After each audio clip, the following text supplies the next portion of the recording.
Messengers to all his creatures.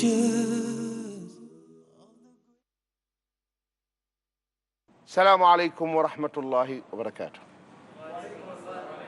Alhamdulillah, wassalatu wassalam ala rasulillah, wa ala alihi wa sahbihi wa man walah, wa man attaba'a hudah ila yawm ad-din, amma ba'd.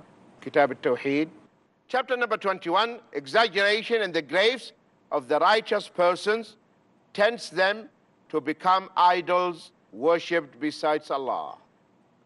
So if we take the graves of the righteous people, then that will make such graves as idols worshipped besides Allah.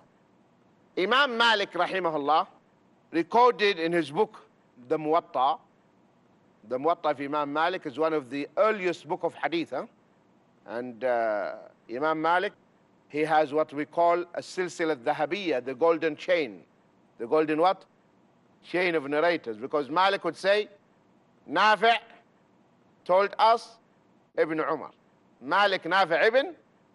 So how many between Malik and the Prophet ﷺ? Two only. Nafi' and Ibn Umar. So this is the isnad, the chain, huh? The first one in the chain, the Prophet ﷺ. The next one, Sahabi. Next, Tabi'i. So the lesser the number of narrators, the higher the isnad. Because you are getting closer to the Prophet ﷺ. So Imam Malik is saying, Nafi' ibn Umar. Only two. So he's very close to the Prophet ﷺ. That's why this is called the golden chain of Hadith. So Imam Malik, he reported in his book, Muwatta, that the Prophet ﷺ said, Allahumma la taj'al qabri wathanan yu'bad, اشتد غضب الله على قوم اتخذوا قبور أنبيائهم مساجدا. O Allah, never turn my grave into an idol to be worshipped. Allah's wrath, Allah's anger, intensified on a people who turned the Prophet's graves into masajid. This is the hadith in Muwatta Imam Malik, and in also Musannaf Abdul Razzaq, and also in Musannaf Ibn Abi Shaybah. So it is authentic hadith. So here in this beautiful dua, the Prophet ﷺ is asking Allah subhanahu wa ta'ala not to make his grave as an idol. Because if the grave is worshipped, then it becomes what? Idol. For that reason here the Prophet ﷺ is saying, Oh Allah, do not make my grave as an idol worshipped. Allahumma la taj'al qabri wathanan yu'bad, an idol worshipped. And alhamdulillah, Allah saved the grave of the Prophet ﷺ. Because you know, the last words the Prophet ﷺ was cursing those who have taken the graves of their prophets as places of worship. So the Prophet ﷺ, when he died, the Sahaba got puzzled. They didn't know what to do, where to bury the Prophet ﷺ. Should we bury him in the Baqi'? So maybe those who will come after us, they will do the same thing. Imagine the grave of the Prophet ﷺ is in Al-Baqi' today. And you know what happens in Baqi'. People, they want to. Now the Prophet ﷺ is in his house. And you find many ignorant Muslims wiping their hands in the house, kissing the wall. Now you cannot get close to the house. You know that. You just pass like that. And the people, they say, you see, they don't like the Prophet ﷺ. That's what they say. They even stop us from getting closer to the house. They don't love the Prophet ﷺ. That's what they're saying. They don't know because they love you, they don't want you to make shirk. That's why they are stopping you. You know what? This happened before. One of the brothers told me he saw this. That one woman, there was a policeman, right? Who would not allow you to. So a lady came, mashallah, very strong. And the policeman is stopping them from touching the wall and the window and kissing this. You know what she did, this lady? She came and grabbed him. And she took him like this in the air. And she told the woman, kiss, kiss, go. And when all the women, they touch and they kiss the windows, and she put him down and she left. SubhanAllah. See the ignorance of the Muslim? Allah has protected the grave of his Prophet ﷺ. Imagine this grave, now it is in the house, and this is what they are doing. Imagine it's there in the open area. They will worship him. Now they go into his masjid, and instead of facing the Qibla and making dua, they face the grave and they make dua. True or not? So here the Prophet ﷺ is saying, oh Allah, save my grave. Oh Allah, never turn my grave into an idol to be worshipped. And alhamdulillah. So the Sahaba, they were discussing among themselves, where should we bury the Prophet ﷺ? Where? Abu Bakr as-Siddiq, he said, I heard him saying, we messengers and Prophet of Allah should be buried in the same place where we die. Where we die should be buried. They said he died in his house, in the room of Aisha. So they said, here we have to dig the grave. So they dug the grave in the room of Aisha and they buried the Prophet ﷺ. And Aisha, anha, she carried on living in the same room, sleeping in the same room. Then Sayyidina Abu Bakr also died, and they buried him next to the Prophet ﷺ. And Aisha carried on sleeping in the same room. Then Sayyidina Umar radiallahu anhu, as you know, when he was stabbed by the Zoroastrian Abu Lu'lu'ah, Sayyidina Umar did not die immediately. He sent his son Abdullah and he said, please go to Aisha and ask her, can I be buried next to the Prophet ﷺ and Abu Bakr? Aisha said, by Allah, I was keeping this for myself. I wanted to be buried also next to my husband ﷺ and my father. But since Umar asked, no problem, inshallah. And Umar died and they buried him next to the Prophet ﷺ and Abu Bakr radiallahu anhu. When Umar was buried in the room, Aisha, she left the room. She left the room. She did not sleep in that room anymore. She said, I used to sleep it when there was only my husband, sallallahu alaihi wasallam, and my father. But now there is a foreigner there. Though he's dead, I will not sleep. And they said, radiallahu anha, whenever she wanted to go, because some of her belongings remain in the room, whenever she wanted to go to take anything, she would put on the complete hijab. That's what she would do, radiallahu anha. So alhamdulillah, Allah protected the grave of the Prophet ﷺ. No one can reach it, no one. Because he asked Allah subhanahu wa ta'ala to protect his grave. Oh Allah, never turn my grave into an idol to be worshipped. Allah's anger intensified on people who turn the Prophet's graves into masajid. So anyone who turns the graves of the Prophets or messengers into masajids, Allah subhanahu wa ta'ala, he showers his anger and wrath on them. Concerning the ayah, أَفَرَأَيْتُمُ اللَّاتَ وَالْعُزَّى, have you then considered Al-Lata and Al-Uzza? This is Surah 53, Ayah 19. Ibn Jarir al-Tabari reported from Sufyan, from Mansur, from Mujahid. Mujahid is the student of Ibn Abbas, Tabi'i. He said about the Al-Lata, كان يلت لهم السويق فمات فعكفوا على قبره. So Mujahid is telling us that he, Al-Lat, was a name of a man, is a man. he used to serve the pilgrims by preparing sawiq, which is fine flour of barley or wheat mixed with water and ghee. This is what he used to do. For them, after his death, the people began to stay and confine at his grave for the purpose of reward.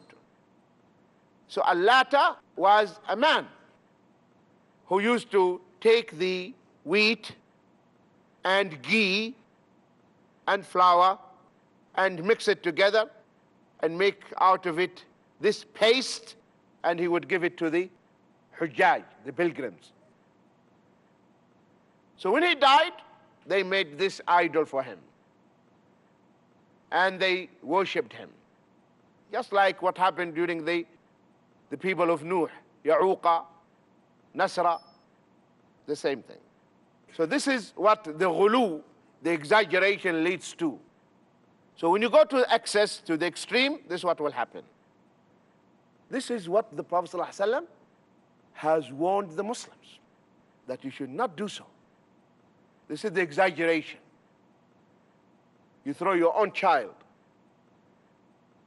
and you are confident that nothing will happen to the child. La hawla wa la quwwata illa billah. My dear brothers and sisters and dear viewers, stay tuned. We'll be back inshallah after the break. Keep them his messenger. Assalamu alaikum wa rahmatullahi wa barakatuh. My name's Yusuf Chambers. You're watching Peace TV.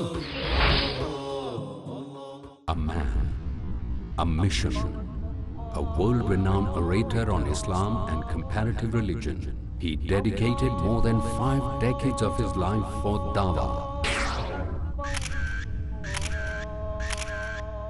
Ahmad Deedat. We Muslims believe that Jesus was the Christ. This book is an eternal book of guidance for you and for me, for the whole of mankind. It's a solution to the problems of mankind. The miracle is when you expect a man to be dead and he's alive. That's a miracle. Man with a Mission, every Monday to Thursday at 5:30 p.m. and repeat telecast at 11:30 a.m. India on Peace TV. This Ramadan, Welcome, O Ramadan.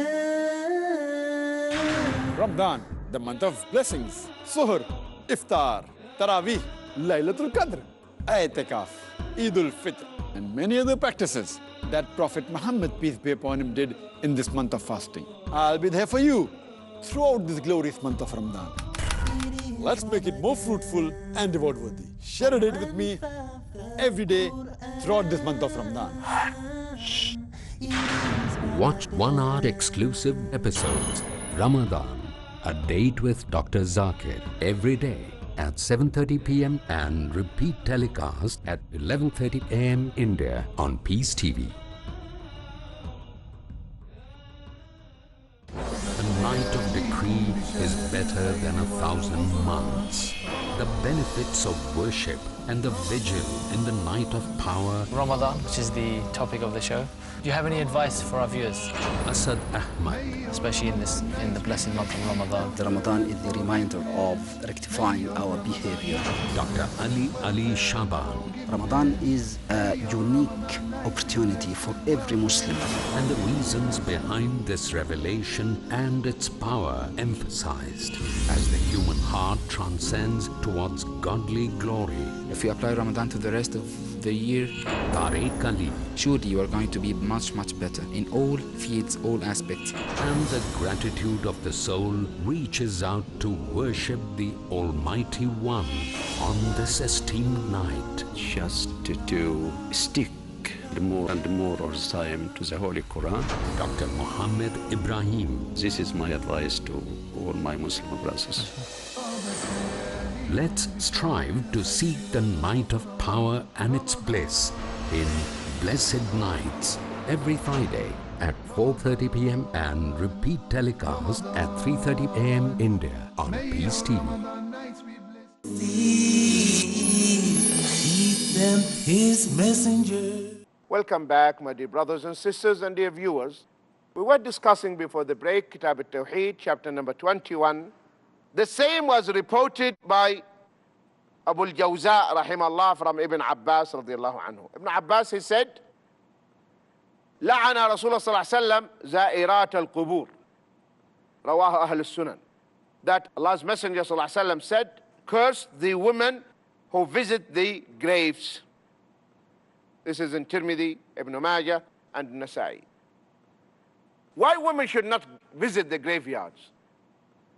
Because normally they don't control their emotions, and they might do things which go against the Sunnah. And here, the Prophet ﷺ said, in another narration, Hadith, لَعَنَ اللَّهُ زَوَّارَاتَ الْقُبُورِ. Those who visit the graveyards frequently.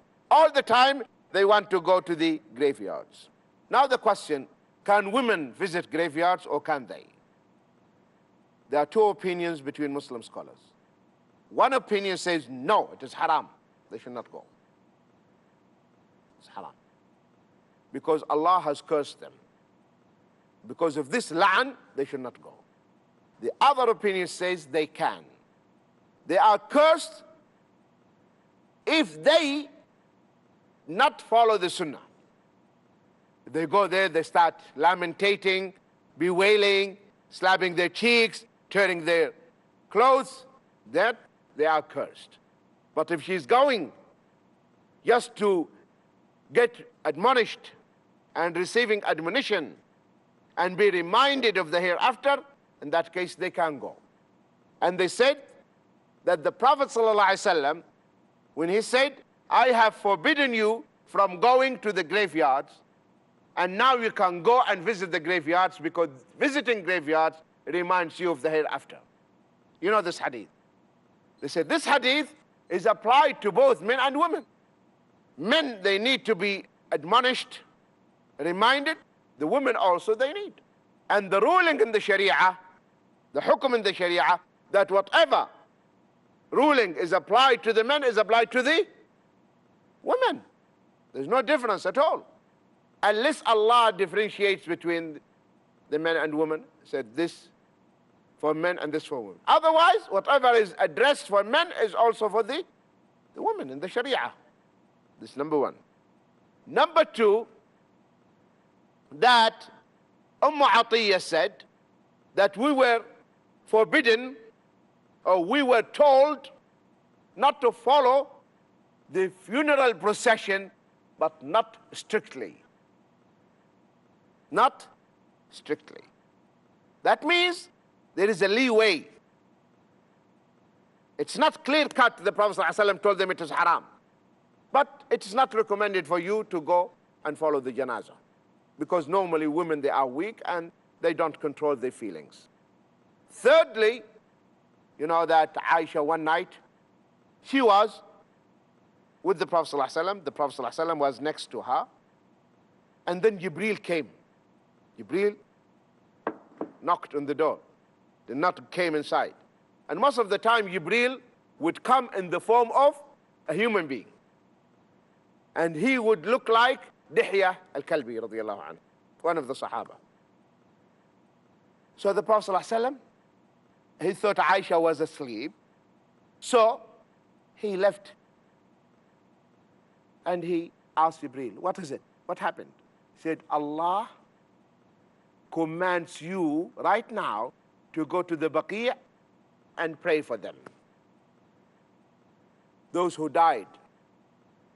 And the moon was full. The moon was full. Aisha was not asleep. Aisha thought something else. You know what she thought? That the Prophet ﷺ is going to one of his wives on her night. She felt jealous. So she said, I stood up, put on my abaya, my cloak, my jilbab, and followed him. And she found him where? In the grave. When she saw him, the moon was full. She said, oh my God, what I thought and what he's doing. What I thought is totally something different. So she decided to go back. She went to the Baqi', to the graveyard. She decided to go back. But the Prophet ﷺ, he saw her. And she went back quickly, running And she lied. She went to her bed and covered herself. But you know what? She was breathless. So her tummy. The Prophet ﷺ, when he entered and he saw the blanket going up and down, he said, Aisha, what happened to you? Were you the one? Were you the one I saw his shadow? Tell me the truth. Otherwise, Allah will inform me right now. He said, yes. The Prophet ﷺ said, Aisha, do you think I will be unfair to you? And he did like this to her. Actually, he said, Ya Aishu. He didn't say, Ya Aisha. Mali araki rabiya. What happened to your body? Your body has increased all of a sudden. Because and he said, Oh Aisha, Ya Aishu. Oh cute one. That's the meaning of it. Were you? He said, yes. He said, by Allah, it is your shaitan who played with your mind. He said, do I have shaitan? He said, every human being has a shaitan with him, his companion. He said, even you? He said, yes, even me, I have shaitan. But the one I have, under my control.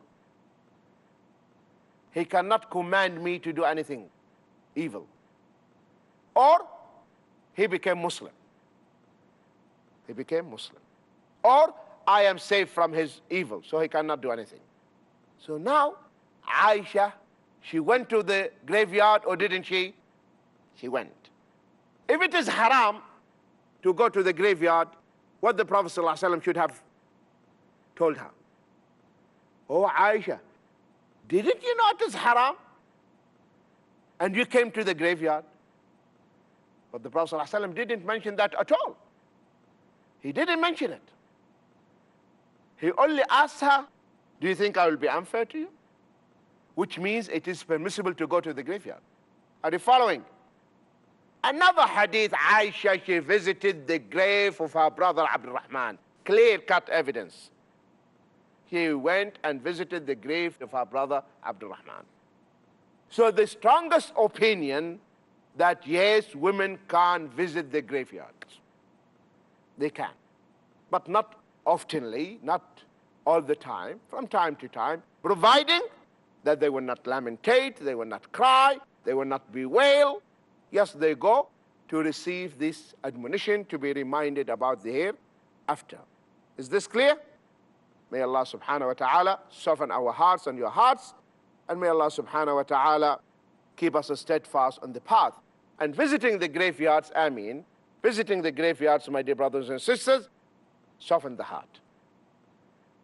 If you want your heart to be softened, what should you do? Go there. Go and see. One day you will come. One day you will come. It's a matter of time. And you never know what time. That's why we have to be ready 24 hours. Right? Anytime you die. Don't say, inshallah, after 1 year I will do Hajj and mashallah, and there will be. You never